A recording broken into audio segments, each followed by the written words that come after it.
দেখো আজকে 6 নম্বর স্কুলটা হিন্দি স্কুল সলভ করছি। ভিডিওটা প্রথম থেকে শেষ পর্যন্ত দেখো, অবশ্যই অত্যন্ত কার্যকারী ভিডিও। চলে এসো। এসটিপিতে 11.2 লিটার গ্যাসের অণুর সংখ্যা কত সেটা বার করতে বলছে। সেটা আমরা বলবো 3.01 ইন্টু 10⁻23। দেখে নাও কি করে হচ্ছে। 22.4 লিটার গ্যাসে অণু আছে 6.022 ইন্টু 10⁻23টি। 1 লিটার গ্যাসের মধ্যে অণু আছে 6.022 ইন্টু 10⁻23 বাই 22.4। আর 11.2 লিটার গ্যাসের মধ্যে অণু আছে 6.022 ইন্টু 10⁻23। এখানে 22.4 আর এখানে হলো 11.2। এটা কাটাকুটি করলে 2, এটা ভাগ করলে হবে 3.011 ইন্টু 10⁻23টি। 22.4 লিটার গ্যাসের মধ্যে অণু আছে অ্যাভোগাড্রোর সংখ্যা একই কত, 11.2 কত করলে দেখো 3.011 ইন্টু 10⁻23টি।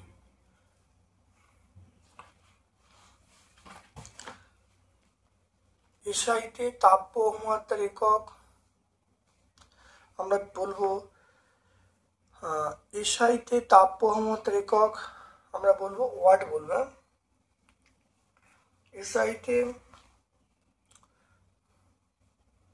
এসআইতে তাপ বহুমাত্রার একক আমরা অপশন বি বলবো ওয়াট বলবো। কোন সম্পর্কটা সঠিক নয়?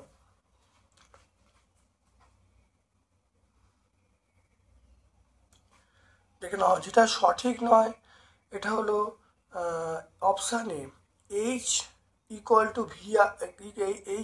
ভিআই টি এটা হবে, H equal to I square T এটা হবে, H equal to V square by R into T এটা হবে, কিন্তু এই সম্পর্কটা হবে না অপশান এ। সমান্তর সমবায়ে রোধের অনুপাত বলা আছে, ক্ষমতার অনুপাত কত হবে? সমান্তর সমবায়ে রোধের সঙ্গে ক্ষমতার অনুপাত এটা দেখে নাও, এটা বলবো অপশন বি বলবো, অপশন বি দেখে নাও 1.4। মনে রাখবে আর প্রপোর্শনাল 1/p, আর প্রপোর্শনাল 1/p, তাহলে এটা R1 proportional 1/p1, R2 proportional 1/p2 এটা লিখতে পারি। তাহলে আমরা চলে আসছি, দেখো R1 বাই R2 এটা আমরা বলবো, R1 আমরা বলবো দেখো P2/P1। R1/R2 মানটা কত? এটা R1/R2 হলো 1/2, তাহলে এটা 1/2, এটা হলো P2/P1। তাহলে এখান থেকে আমরা বার করছি, দেখো P1/P2 এটা উল্টে যাবে, উল্টে দেখো 2/1 হবে, তাহলে আমরা বলবো P1:P2, এটা আমরা বলবো 2:1। দেখে নাও ভালো করে, দেখে নাও আর প্রপোর্শনাল 1/p, তাহলে R1 proportional 1/P1, R2 proportional 1/P2, তাহলে আমরা এখান থেকে বলতে পারবো R1/R2 সমান P2/P1, R1/R2 সমান হাফ, তাহলে মানটা বসিয়ে দিলাম P2/P1, তাহলে P1/P2 হলো 2/1, তাহলে P1:P2 মানে 2:1। চলে এসো ক্যালসিয়াম সাইনামাইডের আদ্য বিশ্লেষণে যে গ্যাসটি উৎপন্ন হয় সেটার নাম হলো অ্যামোনিয়া। লোহার দ্রব্যে তামার প্রলেপ দিতে হলে ক্যাথোড রূপে আমরা কি ব্যবহার করব? ক্যাথোড রূপে যার উপর দেবো সেটা ক্যাথোড, তাহলে আমরা বলবো লোহার দ্রব্য। তড়িৎ বিজারণ দ্বারা মুক্ত হয় আমরা বলবো অ্যালুমিনিয়াম। দেখতে পাচ্ছ তড়িৎ বিজারণ দ্বারা মুক্ত হয় আমরা বলবো অ্যালুমিনিয়াম। গ্রুপ বি এর প্রশ্নে চলে এসো 16 গ্রাম মিথেনে পরমাণুর সংখ্যা বার করতে। 16 গ্রাম মিথেনে পরমাণুর সংখ্যা দেখে নাও। 2.1 চলে এসো। তাহলে মিথেন মানে CH4, তাহলে দেখে নাও সি মানে 12, এটা 1 × 4 গ্রাম, তাহলে আমরা বলবো 16 গ্রাম। তাহলে দেখে নাও 16 গ্রাম মিথেনে 16 গ্রাম মিথেনে অণু আছে, 16 গ্রাম মিথেনে অণু আছে, এটা আমরা বলবো কি অ্যাভোগাড্রো সংখ্যা 6.022 × 10⁻23t। আর 16 গ্রাম মিথেনে পরমাণু আছে, দেখে নাও CH4 মানে এর মধ্যে পরমাণু দেখো হাইড্রোজেন পরমাণু 4টে আর কার্বন একটা, তাহলে মোট 5টা, তাহলে 5 দিয়ে গুণ করবো 6.022 × 10⁻23 × 5t।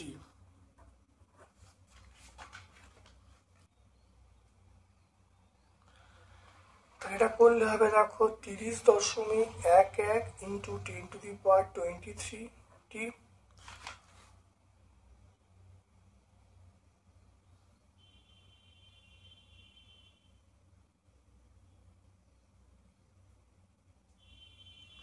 এটা করলে দেখো যেটা আসবে 3.011 × 10⁻24। আমরা দেখো 16 গ্রাম মিথেনে অণু আছে, অ্যাভোগাড্রো সংখ্যা আর পরমাণু আছে 5 দিয়ে গুণ করলেও আমরা এই উত্তরটা রাখতে পারি, বা একটা পয়েন্ট এদিকে আনলে তাহলে 10⁻4 হয়ে যাবে। অ্যান্সার পেয়ে গেলাম 3.011 × 10⁻24t।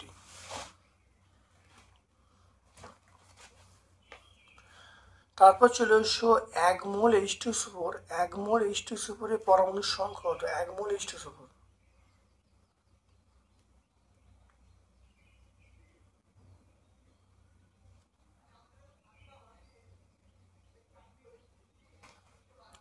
দেখে নাও, চলে এসো 1 মোল H2SO4 এর পরমাণুর সংখ্যা। 1 মোল H2SO4 এ অণু আছে, সেটা হলো আমরা বলবো অ্যাভোগাড্রো সংখ্যা 6.022 × 10⁻23t। এটা আমরা বলবো 1 মোল H2SO4 এ পরমাণু আছে, পরমাণু কত হবে? এখানে হাইড্রোজেন 2টো, সালফার একটা আর অক্সিজেন 4টে, তাহলে 2টো 3টে 7টা, তাহলে আমরা 7 দিয়ে গুণ করবো। হ্যাঁ, তাহলে 6.022 × 10⁻23 × 7।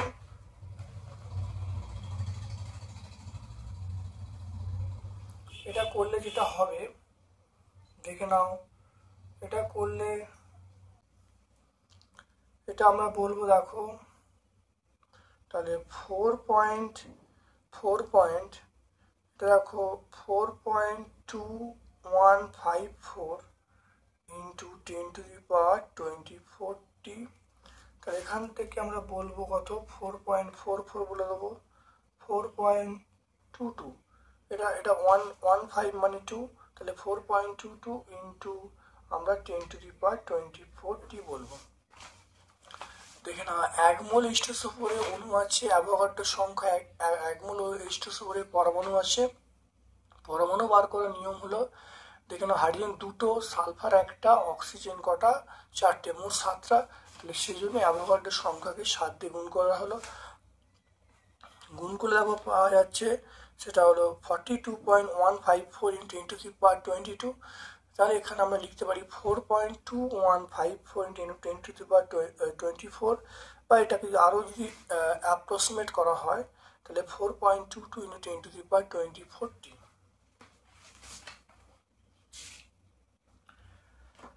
এরপর চলে এসো দেখো, CGS পদ্ধতিতে গ্যাসের আয়তন প্রসারণ গুণাঙ্ক 1/273 FPS পদ্ধতির মান কত হবে?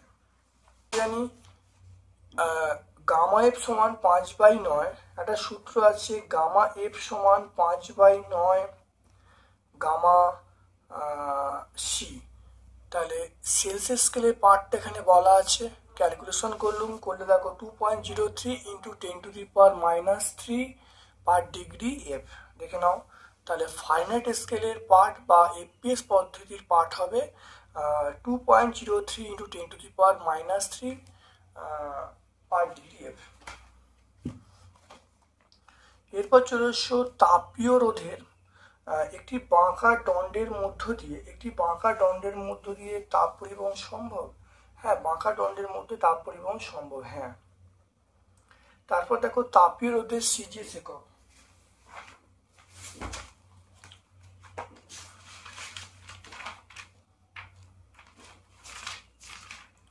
তাপীয় রোধের এসআই একক এইটা। তাহলে এটা হলো সিজিএস যদি বলি ডিগ্রি সেন্টিগ্রেড সেকেন্ড, আর এটা হলো আর্ক ইনভার্স। আমরা বলবো degree centigrade second arc inverse, degree centigrade second আর আর্ক ইনভার্স। তারপর দেখো এক্স আর মানের এক্সটি রোধ সমান্তরাল সমবায় যুক্ত করলে তুল্য রোধের মান কত?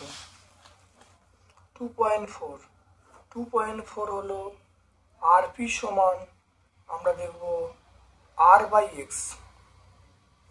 আরপি সমান আমরা বলবো R/X, এখানে আরপি সমান আমরা বলবো R/X। তাহলে সমান্তরাল সময় 8টা এক্সটা সমান্তরাল যুক্ত হলে তুল্য রোধ কত হবে? আরপি সমান আমরা বলবো R/X। তারপর দেখে নাও এসি এবং ডিসি জেনারেটরের মধ্যে কোনটিতে কমিউটেটর থাকে? দেখো কমিউটেটর থাকে, দেখো ডিসি জেনারেটর দেখো কমিউটেটর থাকে, আমরা বলবো ডিসি জেনারেটর। এমন একটি পরিবাহীর নাম লেখো যা আইভি লেখ অতিরিক্ত মূল ভিন্ন হয় না, এটা আমরা বলবো অর্ধ পরিবাহী। সিলিকন, জার্মেনিয়াম এগুলো। বিশ্লেষণ হয় CO2 জলীয় দ্রবণ তড়িৎ বিশ্লেষণ হয়। তারপর দেখো M2SO4 এখানে M ধাতু, তাহলে এখানে তড়িৎ বিশ্লেষণের সময় ক্যাথোডে বিক্রিয়া লিখতে বলছে। ক্যাথোডে M3+ 3টে ইলেকট্রন গ্রহণ করে অ্যালুমিনিয়াম উৎপন্ন হবে, এটা ক্যাথোড।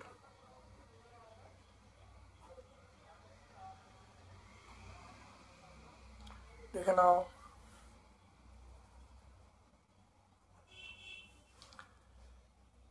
M2SO4 এটা আমরা কি বলবো? M3+, M2SO4 এটা M3+ এবং SO2- তৈরি হবে। আর এখানে দেখো M3+, দেখে নাও M3+, এটা দেখো M3+, তার সঙ্গে 3টি ইলেকট্রন গ্রহণ করলে আমরা কিন্তু এটা পাবো। তাহলে ক্যাথোডের রিয়াকশন হলো M3+ + 3E সমান M উৎপন্ন হবে। তারপর দেখো বর্ণহীন জলীয় দ্রবণের মধ্য দিয়ে H2S পাঠালে PbS এ কালো বর্ণ অধক্ষেপ এবং অ্যাসিটিক অ্যাসিড উৎপন্ন হয়। বর্ণহীন পদার্থটির নাম ও সংকেত দেখে নাও। লেড অ্যাসিডে জলীয় দ্রবণে যদি H2S গ্যাস পাঠানো হয় তাহলে PbS এবং অ্যাসিড উৎপন্ন হয়। তাহলে এই যে বর্ণহীন জলীয় দ্রবণটার নাম হলো লেড অ্যাসিডেট, এর সংকেত হলো PbCH3C2।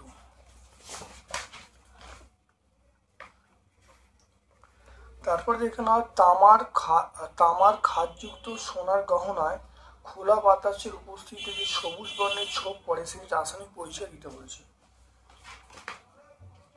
দেখে নাও তামার তৈরি, আমরা এইটা বিক্রিয়াটা লিখে দেবো। দেখুন এই বিক্রিয়াটা, এটা সবুজ ছোপ পড়ে, এই বিক্রিয়াটা লিখে দিয়ে উত্তর চলে আসবে।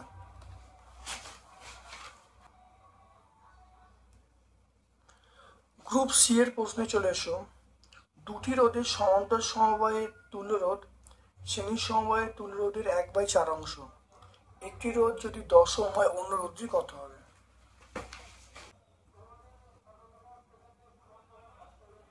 ধরি দুটি রোধ হলো R1 ও R2। সিরিজ সমান্তর শ্রেণী সমবায়ে তুল্য রোধ হলো R1 প্লাস R2। সমান্তর সমবায়ে তুল্য রোধ হলো R1 R2 by R1 plus R2। দেখে নাও, এটা বলা আছে, দেখো সমান্তর সমবায় তুল্য শ্রেণী সমবায় তুল্য রোধের 1/4 অংশ। তাহলে RP সমান আমরা বলবো 1/4 RS। তাহলে RPর মান আমরা পেয়ে যাব R1 R2 by R1 plus R2 সমান 1/4 RS এর মান পেয়ে যাব R1 R2।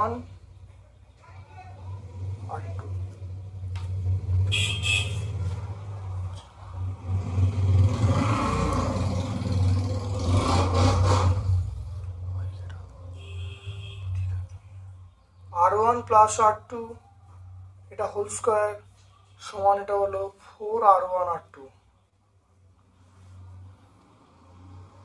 এটা R1 প্লাস R2 তার whole square minus 4R1 R2 সমান 0। তাহলে এখান থেকে আমরা বলবো R1 minus R2 whole square সমান 0, বা এখানে হলো R1 মাইনাস R2 সমান 0। তাহলে আমরা বলবো R1 সমান R2। তাহলে R1 এখানে বলা আছে 10 ওহম, তাহলে R2 তাহলে কত হবে? R2 10 ওহম হবে।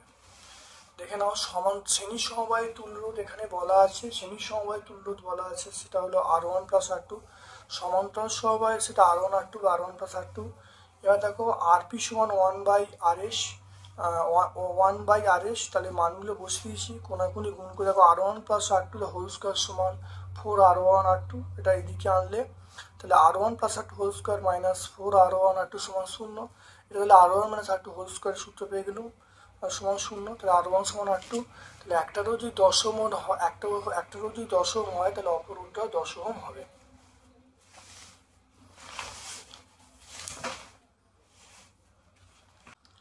তাহলে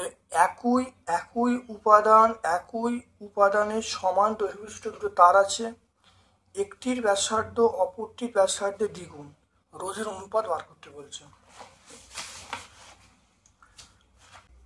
তাহলে প্রথম ক্ষেত্রে দেখো R1 সমান রো L1 বাই A1। দ্বিতীয় ক্ষেত্রে R2 সমান আমরা বলবো রো L2 বাই A2। দেখে নাও, এবার দুটোকে অনুপাত করা হয়েছে R1 by R2। R1 by R2 করলে দেখে নাও, তাহলে আমরা বলবো L1 বাই L2 ইন্টু আমরা বলবো A2 বাই A1, এটা আমরা বলবো। এরপর দেখে নাও, দেখা যাচ্ছে প্রথমটির ব্যাসার্ধ দ্বিতীয়টির ব্যাসার্ধের দ্বিগুণ।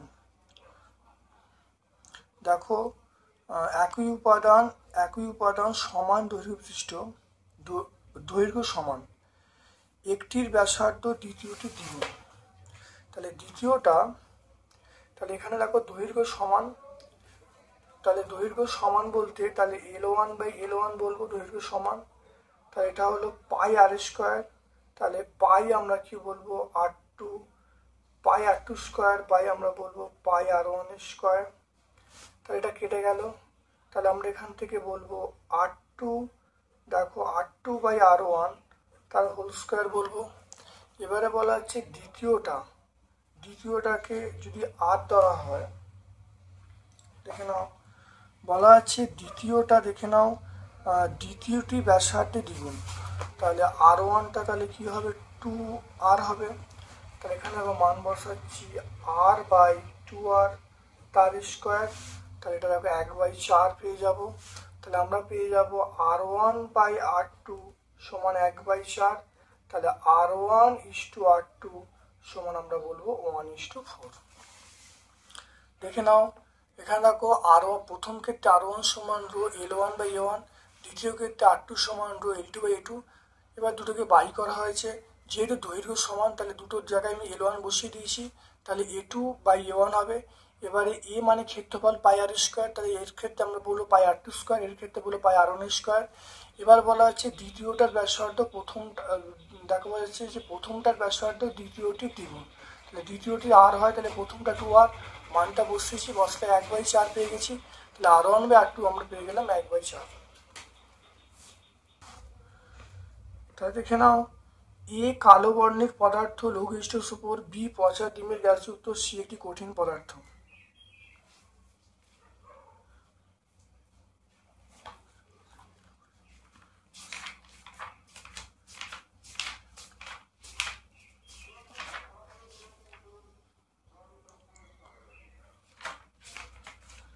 তাহলে এফিএস, দেখো এফিএস প্লাস H2SO4 সমান এফিএসও প্লাস H2S, দেখে নাও, এটা দেখে নাও। তাহলে এখানে কি পদার্থ হবে, তাহলে কালো বর্ণের পদার্থটা হলো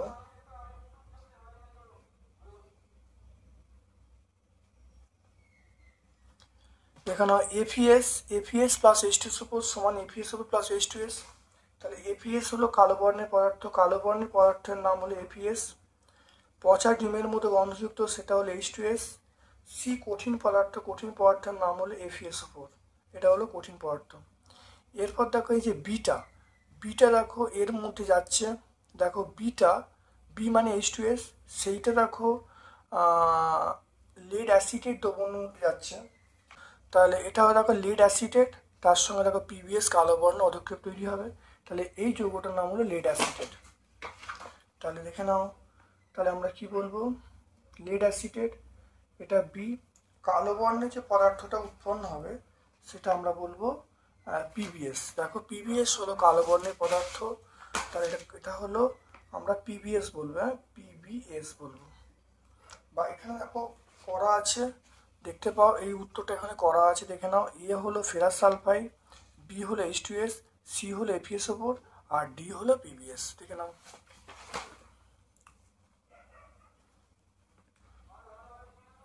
তারপর দেখো অ্যাসিডযুক্ত পটাশিয়াম ডাইক্রোমেট দ্রবণে হাইড্রোজেন সালফাইড চালনা করলে কি ঘটবে, দেখে নাও, বিক্রিয়া দেখে নাও, এই বিক্রিয়াটা তোমরা অবশ্যই দেখে নেবে। ক্যালামাইন কোন ধাতুর আকরিক, ক্যালামাইন আমরা বলবো জিঙ্কের আকরিক, Zn। অ্যালুমিনিয়াম পাত্রে আচার রাখা উচিত নয় কেন,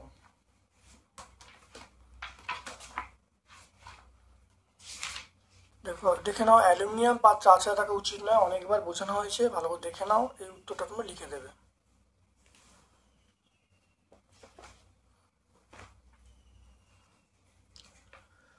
তারপর দেখো CU plus ZnSO4, CUSO plus Zn, Zn plus CUSO সমান আমরা বলবো ZnSO4 প্লাস সিউ। প্রদত্ত দুই বিক্রিয়ার মধ্যে কোনটি ঘটবে এবং কেন, দেখো Zn প্লাস সিউএসও4 সমান বলবো ZnSO4 প্লাস সিউ, এখানে দেখো জারণ বিয়োজন প্রক্রিয়া ঘটবে, এই বিক্রিয়া ঘটা সম্ভব, ভালো করে দেখে নাও।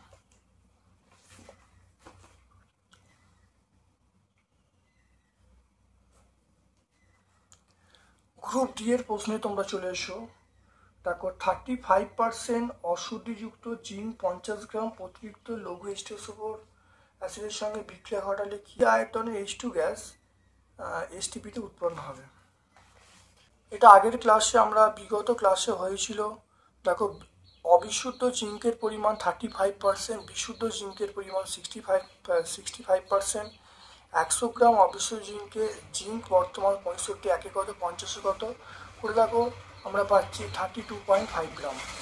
এবার বিক্রিয়াটা লেখা হলো, দেখো 65 গ্রাম জিঙ্ক উৎপন্ন হয় 2 গ্রাম হাইড্রোজেন, একে কত 32 এর করলে দেখো কত আসছে, দেখুন 1 গ্রাম হাইড্রোজেন, তাহলে 1 গ্রাম হাইড্রোজেন পেয়ে গেলাম। এবার দেখে নাও আর একটা স্টেপ এখানে বাড়াতে হবে, এসটিপিতে 2 গ্রাম হাইড্রোজেন এর মানে হলো 22.4 লিটার, আর 1 গ্রাম হাইড্রোজেন মানে আমরা বলবো 22.4/2, 11.2 লিটার, তাহলে আলটিমেট উত্তরটা হবে আমরা 11.2 লিটার।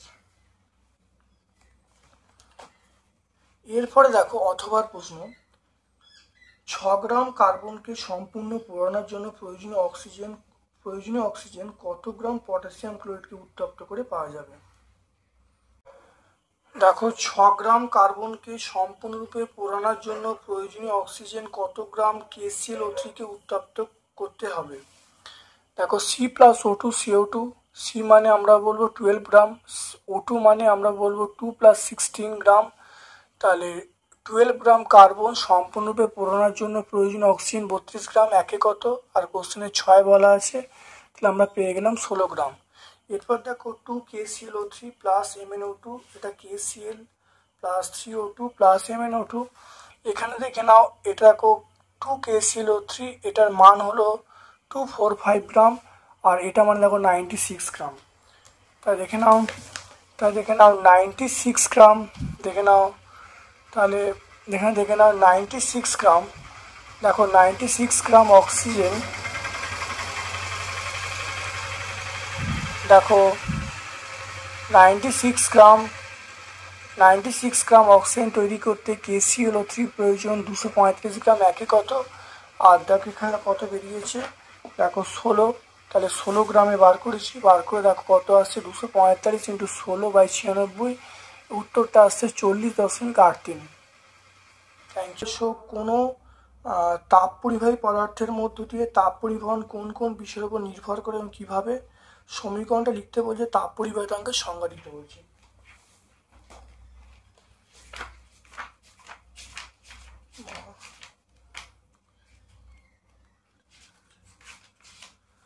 দেখে নাও, তাপ পরিবাহিতাঙ্ক নির্ভর করবে 1 নম্বর হলো তাপমাত্রার পার্থক্যের উপরে, 2 নম্বর হলো ক্ষেত্রফলের উপরে, 3 নম্বর হলো বেদের উপরে, 4 নম্বর সময়ের উপরে। সমীকরণটা লিখবে, সংজ্ঞাটা লিখে দেবে।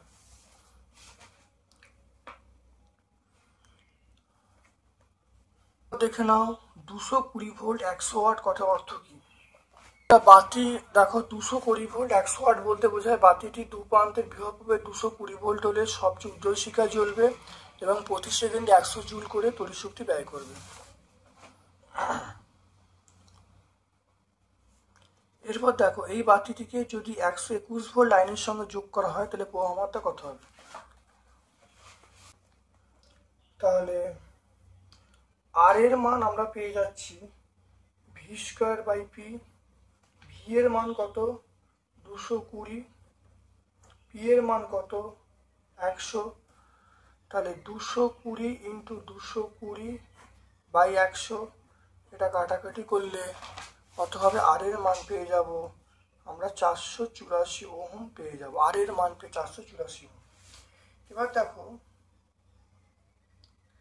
আমরা জানি ভি সমান আইআর, এটা আমরা জানি। তাহলে আই সমান আমরা পেয়ে যাব v/r, আই সমান পেয়ে যাব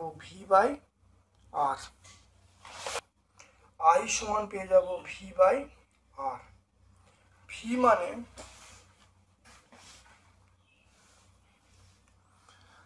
v/r, তাহলে ভি মানে 120 ভোল্ট, 121, আর আর এর মান যেটা বেরিয়েছে সেটা হলো 484।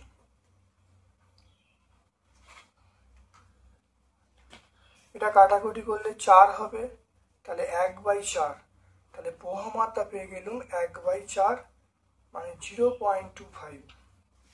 অতএব তড়িৎ প্রবাহমাত্রা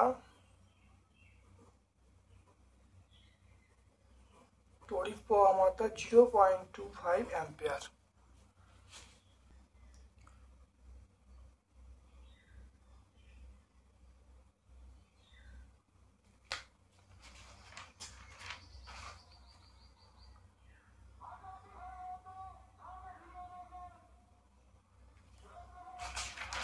তাহলে এখানে দেখে নাও, আর এর মান v²/p, এখান থেকে দেখো আমি এখানে পেয়ে গেলাম কত? আর এর মান পেয়ে গেলাম 484, ভি সমান আইআর, আই সমান v/r।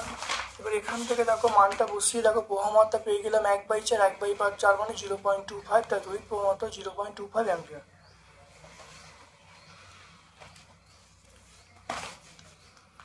তারপর দেখে নাও, ফ্লেমিংয়ের বামহস্ত নিয়ম বিবৃত করো। একে মোটরের নিয়ম বলে কেন? মোটরের শক্তি কিভাবে বাড়ানো হয়? ফ্লেমিংয়ের বামহস্ত নিয়ম দেখে নাও, এটা হলো ফ্লেমিংয়ের বামহস্ত নিয়ম।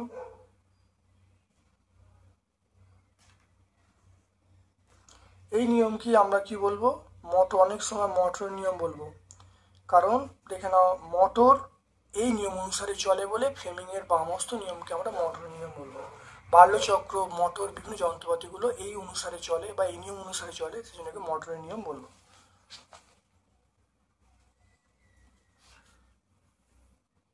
মোটরের শক্তি কিভাবে বাড়ানো যায়?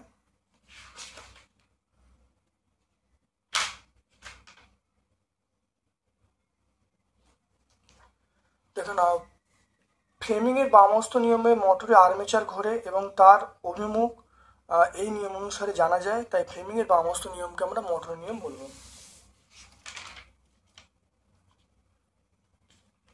দেখো, বৈদ্যুতিক মোটরের শক্তি বৃদ্ধি করার উপায়: এক হলো বহমাত্রার মান বাড়াতে হবে, 2 নম্বর কুণ্ডলী পাক সংখ্যা বাড়াতে হবে, 3 নম্বর চৌম্বক ক্ষেত্রের শক্তি বাড়াতে হবে। তারপর চলে এসো তড়িৎচুম্বকীয় আবেশ কাকে বলে, ফ্যারাডের সূত্র লিখতে বলছি।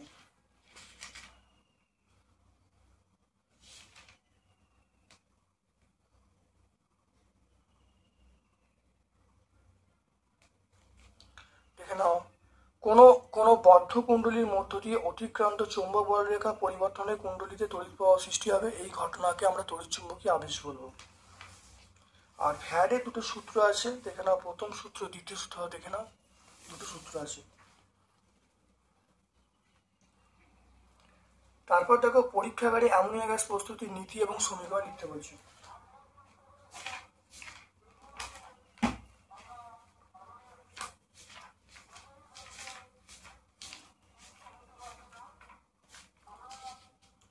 দেখে নাও, পরীক্ষাগারে অ্যামোনিয়া গ্যাস প্রস্তুতির নীতি এবং সমীকরণ, দেখে নাও এখানে নীতি আর সমীকরণ দেখা পেয়ে যাবে, নীতি এবং সমীকরণ। তারপর দেখো, অ্যামোনিয়াকে শুষ্ক করতে গাঢ় স্টেসোকোপ ব্যবহার করা হয় না কেন? দেখো, অ্যামোনিয়াকে শুষ্ক করতে যদি গাঢ় স্টেসোকোপ ব্যবহার করি, তাহলে দেখো অ্যামোনিয়াম সালফেট উৎপন্ন হবে। তাহলে 1 নম্বর পয়েন্টটা বলে দেবো, আর এখানে দেখো এই বিক্রিয়াটা বলে দিলে উত্তর হয়ে যাবে। তারপরে চলে এসো 4.6-এ, বক্সাইট থেকে অ্যালুমিনিয়াম উৎপাদনের তড়িৎ বিশ্লেষক ক্যাথোড অ্যানোড বিক্রিয়া। ক্যাথোডের সংশ্লিষ্ট বিক্রিয়া, বক্সাইট থেকে অ্যালুমিনিয়াম উৎপাদনের তড়িৎ বিশ্লেষক ক্যাথোড অ্যানোডের ব্যবহৃত পদার্থ এবং ক্যাথোডের বিক্রিয়া লিখতে বলছি। দেখে নাও বক্সাইট থেকে দেখো উৎপাদনের জন্য কি ব্যবহার করা হয়। দেখো, ক্রায়োলাইট বা ফ্লুসপার মেশানো হয়, এখানে গ্রাফাইট দণ্ড অ্যানোড এবং গ্যাস কার্বন ক্যাথোড ব্যবহার করা হয়। ক্যাথোড অ্যানোড বিক্রিয়া লিখে দাও। অবিশুদ্ধ কপার দণ্ড থেকে তড়িৎ বিশ্লেষণ পদ্ধতিতে বিশুদ্ধ কপার প্রস্তুতিতে ক্যাথোড অ্যানোড এবং তড়িৎ বিশ্লেষক রূপে কি কি ব্যবহার করা হয় এবং ক্যাথোড অ্যানোডের বিক্রিয়া লিখতে বলছি। দেখে নাও, অবিশুদ্ধ কপার সালফেট থেকে এটা উৎপন্ন করার জন্য আমরা কি বলবো, দেখো ক্যাথোড অ্যানোড বিক্রিয়া বলবো। আর এখানে কপার সার, প্রথম থেকে কপার সার জলীয় দ্রবণে বিশিষ্ট হয়ে CO2 প্লাস SO2 মানে উৎপন্ন হচ্ছে, আর দেখো ক্যাথোড অ্যানোড বিক্রিয়া আমরা পেয়ে যাবো। তাহলে 6 নম্বর স্কুলটা আমরা সম্পূর্ণ ব্যাখ্যা করলাম। খুব ভালো করে ভিডিওটা দেখো, অত্যন্ত কার্যকরী ভিডিও। আমার পক্ষ থেকে সকলকে ধন্যবাদ এবং শুভ কামনা জানাচ্ছি। Thank you.